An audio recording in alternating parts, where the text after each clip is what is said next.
Oh, mhm. Okay, so I wanted to get started asking about the development of the story and what that process was like of really getting the script together and just the whole development of the story overall.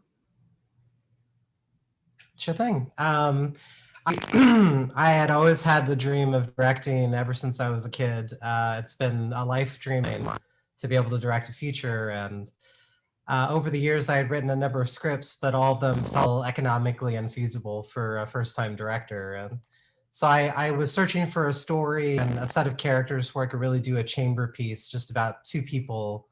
And at the time, I was sort of going through the experiences and the themes of the story, and what does it mean to be a mother? What does it mean to be a woman? What does it mean to be a trans woman? How do we navigate our pasts and our presents? And as these thoughts were rolling around in my and my co-writer's head, we started to sort of transplant a bit of art therapy within the script. And then eventually that art therapy started to turn into actual human beings, actual real characters. And then we really started falling in love with them and then felt very guilty in their lives. But sometimes you have to do that for dramatic purposes. And so Kristen and I wrote it for about a year. And most of the time when we were writing it, discussing the script between each other, and we were reading out the lines of dialogue. And we sort of put it as a match that if one of us got to a place where we were so emotionally engaged that we sort of transcended what was written on the page and just started becoming the characters, that it was starting to get to a place where it was feeling right. And a good afternoon, as the character of Naomi yelling, as the character of Chris yelling at my friend, my co-writer, and then afterwards she's like, I think we really tapped. I think you're really feeling it now. If you're able to kind of almost move past the script and like monologue on your own as this character, then hopefully we can give it to much more talented and capable folks who will go and send it to the sky, as happened. Yeah.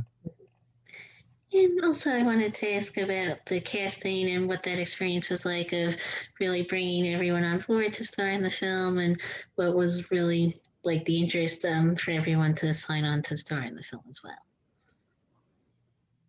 Totally. Pooya, you wanna start with that one? Sure. Hi, Karen. Yeah. Mm-hmm.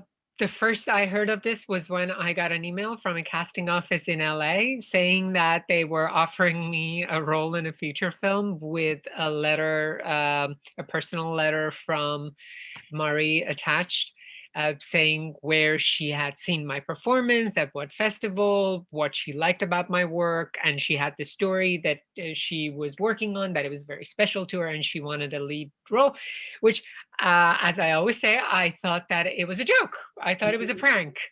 And I sent it to my agents. I'm like, I received this, and you figure out what it is. And they said that, yes, it is real. There is a real project happening. And when I read it, I couldn't wait to, kind of like flip the page and see what happens to these characters. I felt it very deeply in my chest when the characters were going through the emotional scenes. I was gasping for air. I was sobbing. I was crying. I would have to put it aside to kind of collect myself to then get back to it. And when I read it, after reading it twice, I replied to Marie and I said, I would love to do this. And it became very real when Marie asked me in late November of 2019 to come to LA for a chemistry read for the possible characters, for the possible actors who were going to play the role of Naomi. And Lynn was the first person I met. I went, I introduced myself in the waiting room. I asked her to come, and when she did it, Marie can attest to this. After that, I said, I think she's the one. But then we're like, well, there are other people coming, so who knows? But she was the one at the beginning, and she ended up being the one. Mm-hmm. And when we got to working together, the whole story just fell into place the way it was meant to. Mm-hmm. And then, Lynn, I also wanted to ask you about being cast in the film and what that experience was like for you to become attached to star in the film. Yeah, I auditioned for this role, and when I got the audition and the sides and the script, I knew immediately I wanted to be a part of this. I was immediately intrigued and drawn to it. And I've learned from, many decades in this industry not to get attached. When something speaks to me deeply, usually means I won't get cast. So I just wanted to have fun with it. And I just thought it was a really good sign when I showed up to the audition that it took place at Vanishing Angle. And I thought to myself on my way there, Vanishing Angle sounds very familiar to me. And when I came there and saw the audition room, it was where I had actually filmed a scene from my directorial debut, I Will Make You Mine, the year before. So I was like, this is a great omen. So I went in and did it and felt very comfortable. And when I came in for the callback with Pooya, there was a part of me that very deeply felt that I want to be a part of this story, but I also, in a way that I've never felt with anything else before, I also knew that, if Mari decided not to have me be a part of it, that was the way it was going to be, and that she had the story's best interest at heart, and so did I. And so I sort of let it go. But then, of course, once I found out I was cast, I was like, great, now I'm going to give it my all. And so each day on set felt like a gift to me, because I knew how special this was.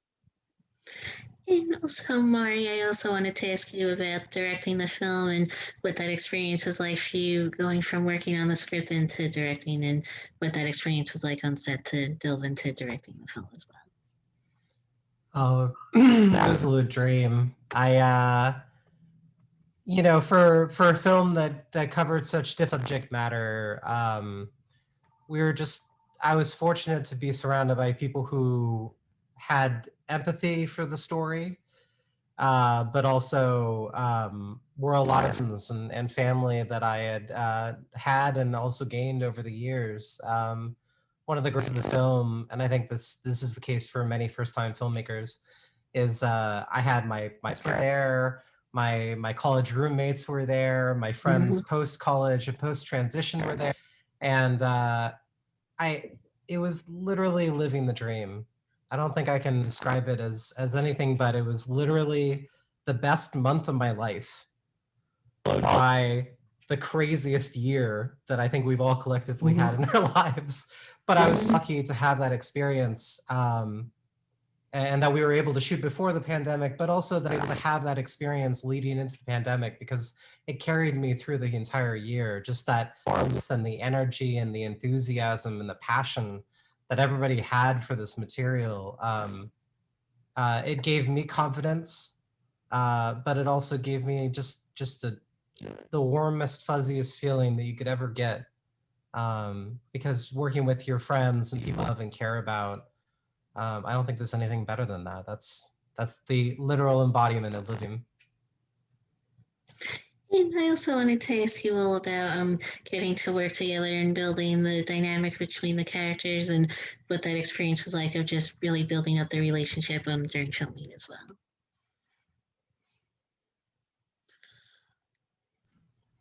Okay. Who's going? Okay, I'll go.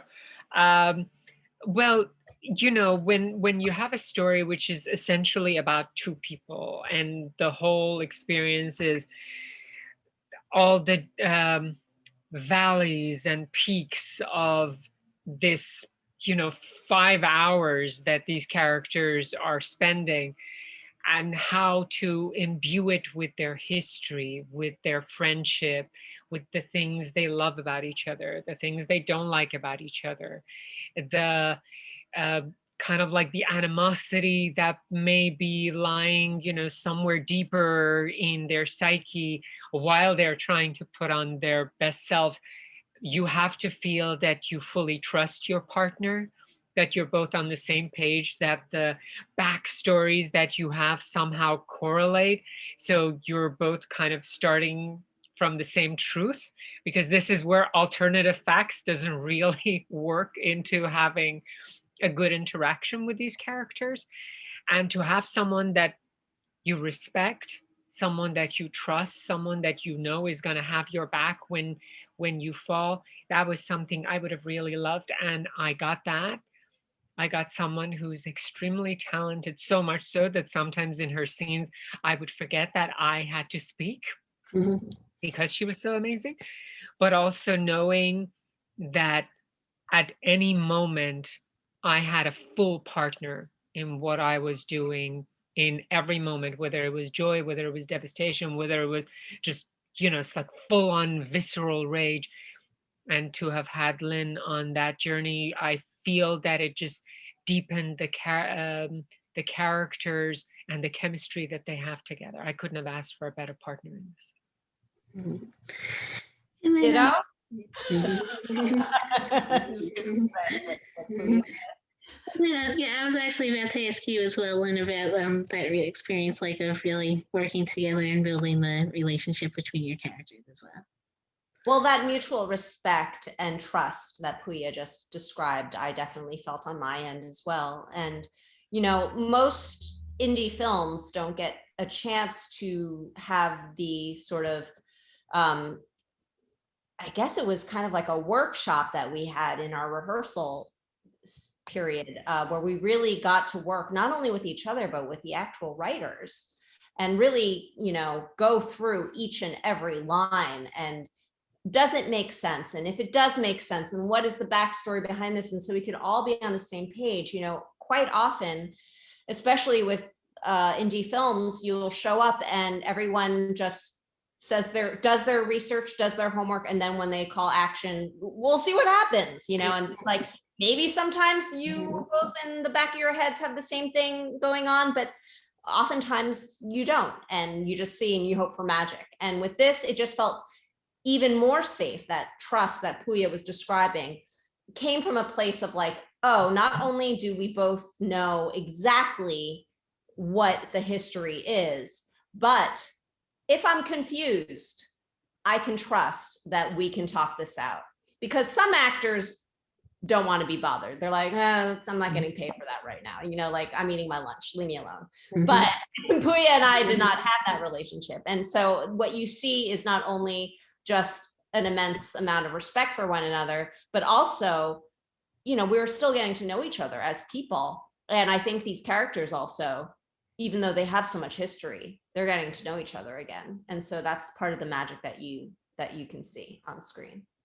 And while I was watching the film, I also liked the fact that the visuals, like specifically the cinematography, really helped in showing that dynamic and the intimacy between your characters. And I wanted to ask about that experience as well, and really working with the cinematographer to really create that like visual look and showcasing their dynamics as well during production. Oh, definitely. Jordan T. Perot was not only our cinematographer, he was also my roommate in college. And so we have a great shorthand that allows us to just sort of break through the disjointed sort of getting to know one another when you're working with a new crew member. But one of the things that we really wanted to focus on with the film was a sense of formalism, but also a sense of actually cinema. Like one of my greatest fears as we were heading into action was I didn't want the film to feel like a film play. Not that there's anything wrong with that, but I have a very cinematic mindset, a cinematic eye, and I really yearn for the story and give it like as broad a canvas as we possibly could.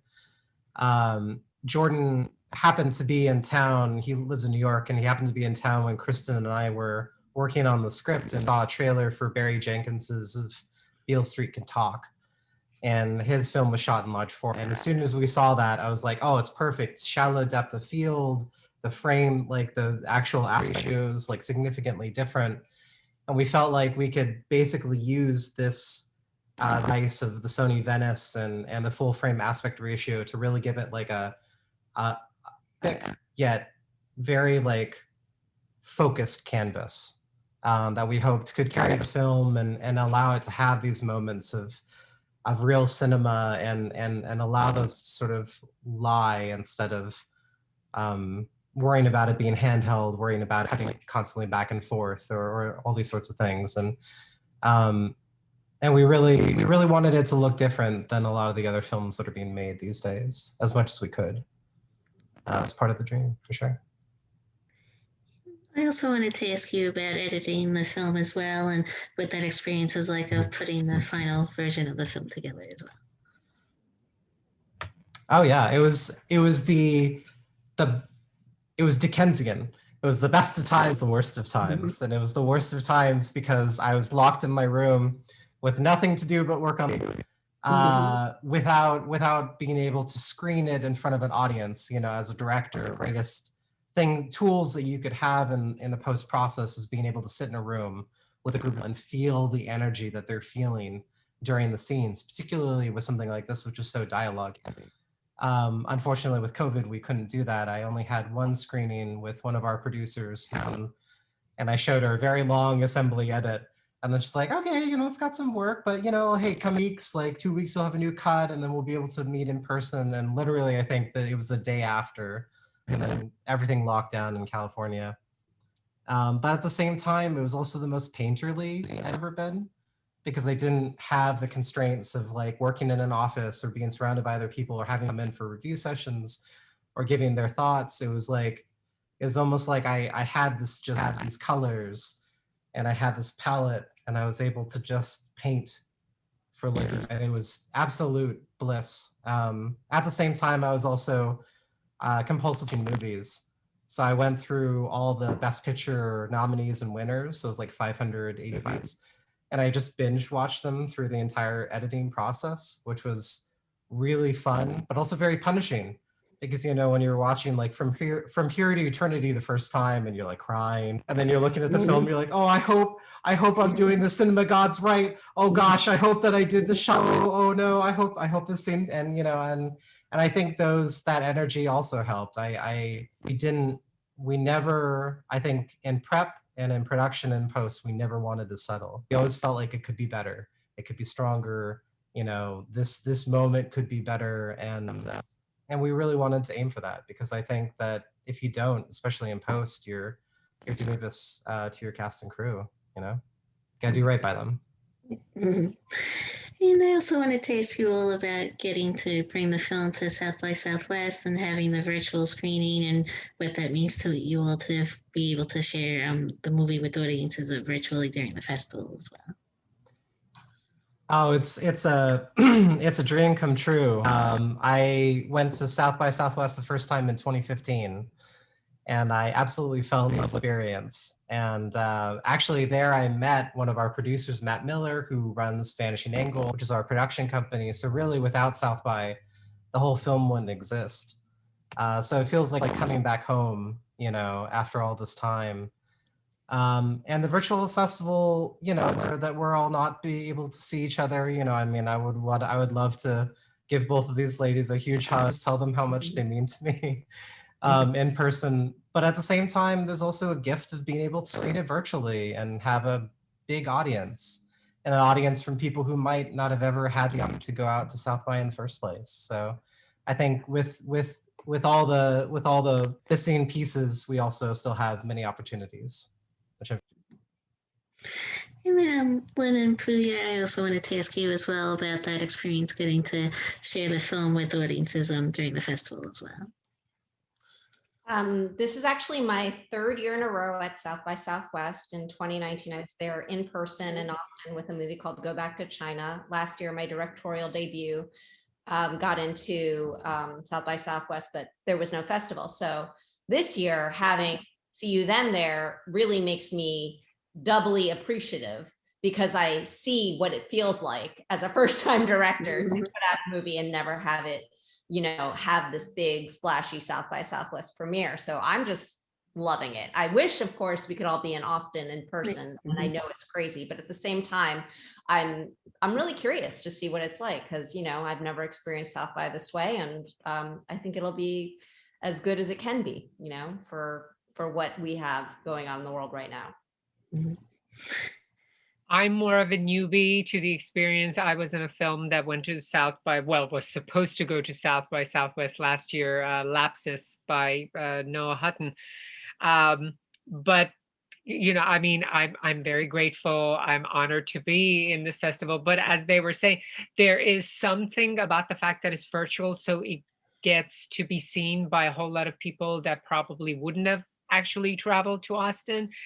And you know, this is the time that we're living in. The fact that it is still happening, albeit virtually during the pandemic, says you can't have all the cake, but you can have this much of it. So if this is how much of the cake we can have, I'm grateful for it. Mm-hmm. Hey, Maury, I also wanted to ask you about producing the film as well, and what that experience was like of also serving as one of the producers on the film. Oh yeah, I really gained an appreciation for producing through this experience. I had some of the other stuff I had directed previously, documentary wise, and my shorts, but I think it's something that's important for directors to keep in mind, because I think it's always good to look at it from an artistic perspective, but also a practical perspective. And I think being a producer allows you to sort of have those hats. I mean, the amount of hats I've had to wear in film is as many, it, you know, kind of just shoots all the way out there. But at the same time, I think because it was so personal to me, I definitely came at certain moments in the film, not just as a director, but also as a producer, and trying to be like, okay, like, you know, I can look at this only from an artistic venture of saying like, this is it, but what's the most realistic version of that can be achievable within the space that we have and the time that we have, which as anybody who's done a film knows, your greatest time, it's time. Time is the enemy, because all of a sudden you're looking at it and you've spent 5 minutes setting up a shot, you know, and it's like, oh my gosh. So having worn all those hats, I think hopefully gave me a sense of how to manage, not only as a producer but as a director, and hopefully something I could take future projects, and be mindful of those things, and always try to think like, you know, it's really great that you missed one shot, but also the crew sleep's more important than this one shot, you know, and the health of these people, or the time that we know it's going to take to get everything put back into our grip truck, you know. And those are the sorts of things I think most directors think about when they're making a movie, but when you're actually producing it, those are the things that you really have to think about, you know. Okay, I think that was mainly it, but thank you all for taking the time out today. I appreciate it. Oh my gosh, thank you Thanks for listening to us talk. This is amazing. And yeah, we so appreciate it. You're welcome. Thank you again.